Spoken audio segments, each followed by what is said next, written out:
इस सभा में सभाध्यक्ष के रूप में विराजमान द्वादश पीठाधीश हिंद मित्र परम श्रद्धेय परम पूज्य स्वामी विजयानंद जी और जिनकी छत्र छाया सूक्ष्म रूप से या दूर रहकर के भी विराजमान है अच्छी दृष्टि से वो एक अच्छी पीठाधीश है। सभा में समुपस्थित परम श्रद्धेय परम पूज्य महामंडलेश्वर स्वामी जी महाराज जिनका बहुत स्नेह रहता है, मेरे अभिमानी परम पूज्य महामंडलेश्वर स्वामी रामेश्वरानंद, हमारे कुछ सामने जो विराजमान परम श्रद्धेय परम पूज्य महाराज श्री यतीश कुमार महाराज मंच पर और भी विराजमान सभी संतजन, मंच के संचालन करने वाले महाराज सभी भगवत स्वरूप संत आत्मस्वरूप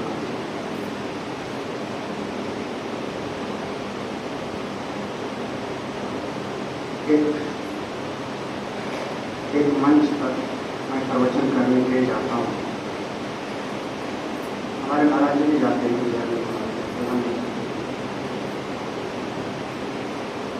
15 दिन के बाद में समापन वाले दिन मैंने थोड़ा सा एक ऐसा प्रश्न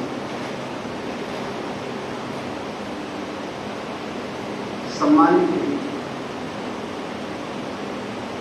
हमने सभा के बीच में पूछा कि इस सभा में कभी पूज्यपाद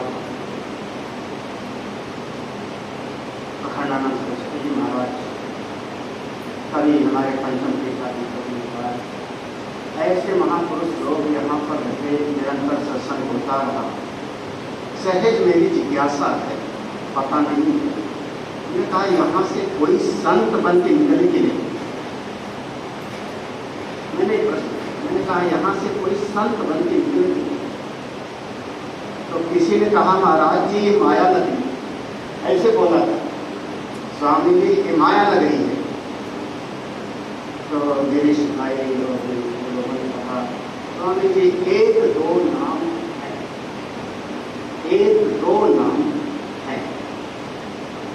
सालों साल से इतनी सम्मानित एक से एक दिव्य विभूतियां जहां जाकर के अपने पूरे शास्त्र का ज्ञान अनुभव सब कुछ चिंतित कर रहे हैं, वहां से एक दो निकलना। गोस्वामी जी ने रामायण में कहा धर्म ते विरति योग ते ज्ञान, ज्ञान मोक्ष प्रद वेद। अगर जीवन में कोई धर्म का पालन करेगा तो जैसे एक वृक्ष में फल से हम पहचानते हैं कि बीज कैसा होगा, तो धर्म का पालन करेगा तो उसके जीवन में वैराग्य आना ही आना चाहिए।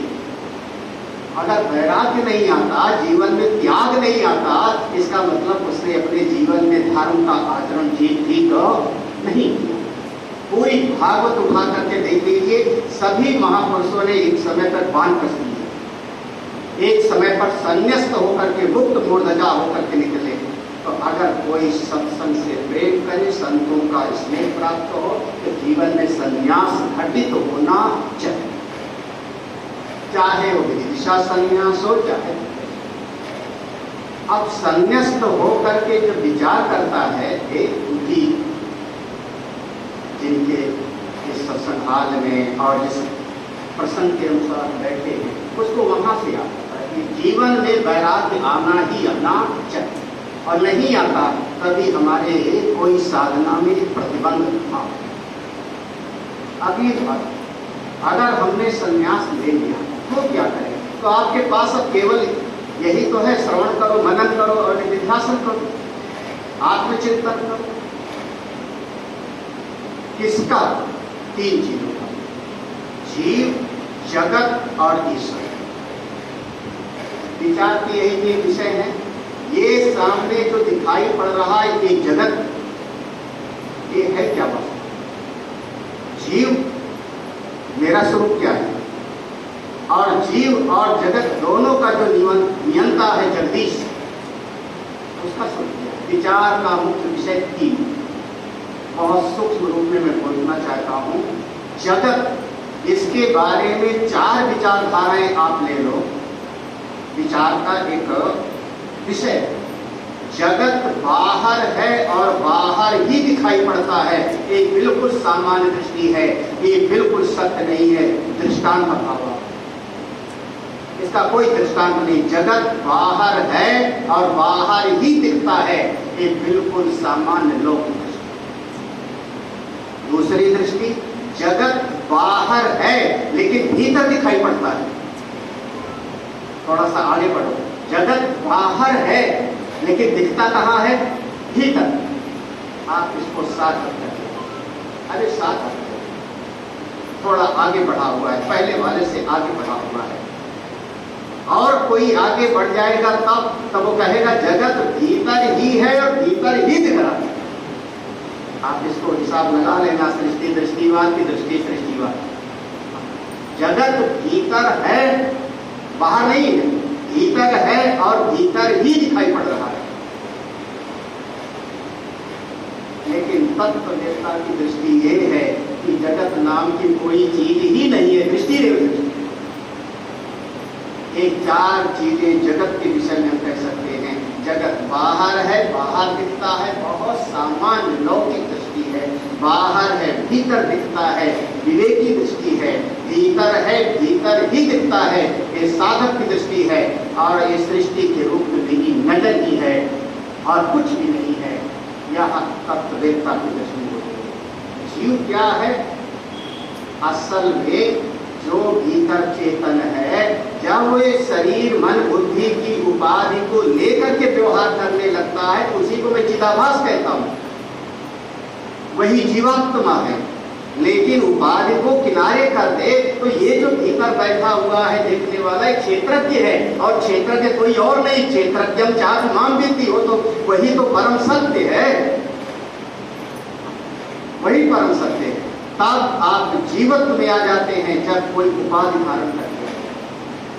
उपाधि किनारे किया, आप अपने स्वरूप में। विचार का विषय होगा कि सुषुप्ति में कहाँ रहते हैं, तो छांदोग्य श्रुति जाएगी सता सौम्य तदा संपन्नो भवति। आप वहीं पर रोज जाते हैं, वही आनंद लेकर के उसी में मिल करके वापस आते हो।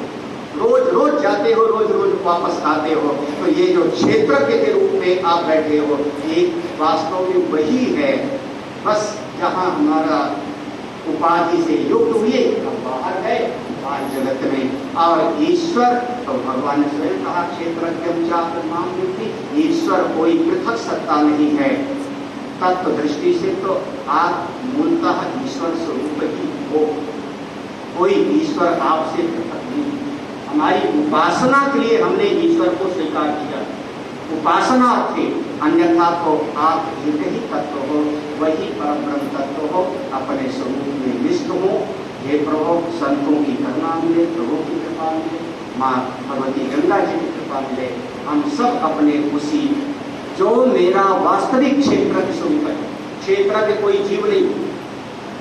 अगर जीव कहना होता तो भगवान ने कहते क्षेत्रज्ञम चापि माम विद्धि।